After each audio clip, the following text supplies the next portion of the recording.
Ian here with Touratech USA, and around the shop we're getting pretty excited for BMW to release the F850 and F750GS bikes. Touratech in Germany is developing a full line of products for the bikes, and so we thought it would be important to go through the giant press release that BMW put out. It's about 30 pages long, telling you all the things that are new and different on the motorcycle, and we'd break that down into chunks that were a little easier to digest and let you know what's really important about the new bike. So let's start with what BMW calls the drive system on these new bikes. We're just going to call that the engine. It'll make it a lot more simple, bring it into English terms that make a little more sense. So the engine displacement is up from 798 cc's, it's gone up to 853 cc's. That's the same displacement for the 850 and the 750GS. They're doing that same thing where they have a different naming convention for different power output levels and different bike builds, but the core engine is the same. So 853 cc's. Power output is up for the F850GS to 95 horsepower. That's 10 more horsepower than the F850GS was producing throughout its entire run. The biggest difference, I think, about the new engine is that they've changed the crank layout. So this now has a 270-degree crank, whereas the previous generation bike had what was called a flat crank or 180-degree crank. The big difference there is that it's still a parallel twin, but the firing order works like what a 90-degree V-twin firing order works like. So if you've ever heard the term Big Bang engine used, what that means is the two power strokes of the two cylinders are closer together now with a longer pause as the rest of the rotations are happening before you can get back to the power stroke of those two cylinders. The important takeaways of that are it should, in theory, make a little bit better traction off-road, and two, it's going to sound like a V-twin now, which is going to be pretty awesome. BMW calls it a strong emotional sound, but it's going to sound cool. That's what's important.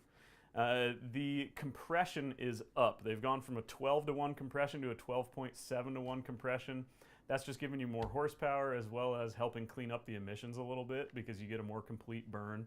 The important thing to note in the fine print in that press release, the bike no longer is set up to run on regular fuel. It does have knock sensors. It can detune itself to run on regular fuel if you're traveling somewhere, but they actually have a factory option where if you're going to be riding the thing a lot in places where there isn't very good fuel, they'll actually detune the engine for the computer or the bike and make it so it's not running quite as much spark advance so it can run regular fuel. Another thing that's pretty neat is they've changed the entire oiling system to a dry sump system, and that means that the crankshaft and the rods, as they're all spinning around, they're not actually slapping into any sitting puddled oil. The cool thing about the way they did this is the oil tank is still at the bottom of the engine. So according to the press release, oil change procedures and checking the oil level should be just the same as it was on the old bike, but it's scavenging that oil from the bottom of the crankcase and it's injecting it high pressure where it needs to be to keep the engine safe. The clutch system has been changed. The BMW calls this a self-amplifying anti-hopping clutch. And what that means is they basically put a clutch like you can get on a lot of the big KTMs and a lot of the other bigger BMW bikes now where as the torque of the engine is applied to the clutch, it actually makes the clutch press together harder. So that means they can run a lot lighter springs in it, the lever pull is lighter, and also if you're getting back torque, meaning the engine is compression braking, like you just threw a bunch of aggressive downshifts on the pavement, you pop the clutch out, the clutch isn't going to lock up really hard because it has those lighter springs and the torque system isn't actually driving it together. Lastly, the engine control is now all fly-by-wire. So your throttle input is no longer connected to a cable that's opening your throttle bodies.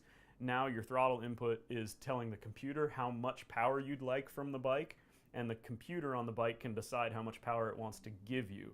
That's really, really cool for bikes that have traction control and ride modes and all these different things because you can totally change the way that the motorcycle responds to your throttle input just based on how you tell the computer you want the bike to ride.